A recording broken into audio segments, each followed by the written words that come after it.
Okay, good afternoon, everybody. Welcome to the third crop conversation of the week. Thank you for coming along. I want to introduce you to our very esteemed guests here. We have on my left Paul Ilona, Country Manager of Harvest Plus from Nigeria.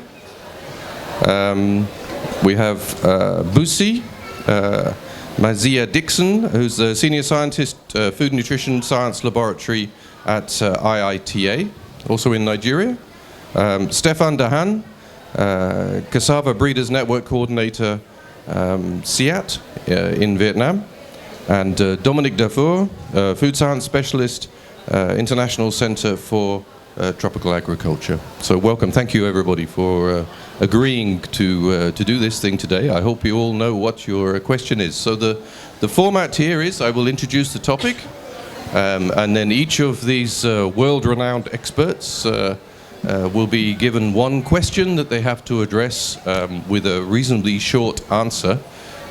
We only have about 25 minutes. So if everybody is brief, then we maybe get a chance for some conversation and some questions from the audience at the end. But let's see how we get along.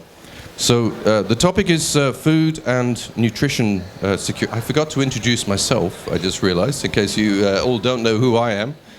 My name is Ben Bennett. I'm Deputy Director of NRI, the Natural Resources Institute in the UK. And I'm an economist, so maybe I have different views from some of the more technical people on the panel here. So, as staple or supplementary foods, roots and tubers are critical sources of food and nutrition security for millions worldwide, particularly for small-scale farmers and their families.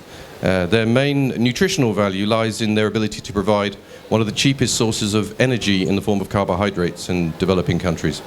The high yields of most root crops also add considerable benefits compared with grains, contributing both to food and income security. They can be important staple crops in areas where soil is poor and other crops may not grow well, often areas populated by the poorest people. They can also be processed and added into diverse ranges of foods and snacks, earning farmers a high income to purchase other staple foods such as rice. So obviously roots and tubers are very nutritious and very beneficial, but actually getting that nutrition in the right form and the right quantity to the people is rather a complicated thing. And we're about to start a new project for the Bill and Melinda Gates Foundation measuring post-harvest losses, and they asked us to measure nutritional loss. And I don't think anyone's done that before, and I'm now beginning to realize we should not have said yes to this question, because it's actually really hard. So I'm hoping some of you guys maybe have some answers to our challenges with understanding what is the nutritional loss in post-harvest losses. So, Basi, how do roots and tubers contribute to nutrition in the developing world? Are they really nutritious? Thank you for the question. I think I would like to make the first statement to answer the question, the last one. Yes, they are nutritious. But there is we can stop now, because that's good that you answered the question. But there is a mythical belief to say because they are high in carbohydrate, then they are not nutritious. I want to state that carbohydrate is a macronutrient, which means you need it in larger quantities to satisfy your need. And if you don't get enough carbohydrate, your body will use the little protein you are getting from the cereal and the legumes to supply the energy. And so in that regard, yes, they are nutritious. On top of that, they do contain a lot of the vitamins, which can also aid in your body utilizing the nutrients which are coming from fruits and vegetables. For example, iron. Roots and tubers are high in vitamin C, which enhances the absorption of iron. Roots and tubers are also high in some of the B vitamins, which are needed by the body for energy production. They are also high in potassium, which makes them a very good candidate crops for people who are suffering from hypertension, because you do need potassium to relax your muscles so that at least your heart doesn't work as harder as it is when you are hypertensive. So in a nutshell, they are nutritious. I must not forget that they also contain some anti-nutritional factors. And the only root crop which can be very toxic when it comes to those types of anti-nutritional factors is cassava with the cyanogenic glucoside.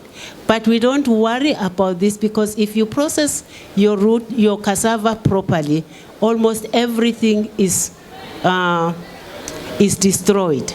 Most of the anti-nutritional factors we talk about, they are taken care of during processing, so really it's nothing to worry about. Bussy, I'm glad you mentioned anti-nutrition, because most people talk about nutrition, they don't talk about the anti-nutrition. So what's the story with mycotoxins and roots and tubers? The story with mycotoxins and roots and tubers is that we are still doing some research in terms of development of the mycotoxin during storage of the food products which are made from roots and tuber crops. Because we know that roots and tuber crops, when you make them into flour or you make them into chips, they tend to absorb water during storage, which can also enhance the development of microorganisms, including fungi, which causes mycotoxin. It's true. We did some research recently shows that you can grow mushrooms very successfully on cassava, so you can probably grow mycotoxins very successfully on cassava as well. Thank you, Bussy.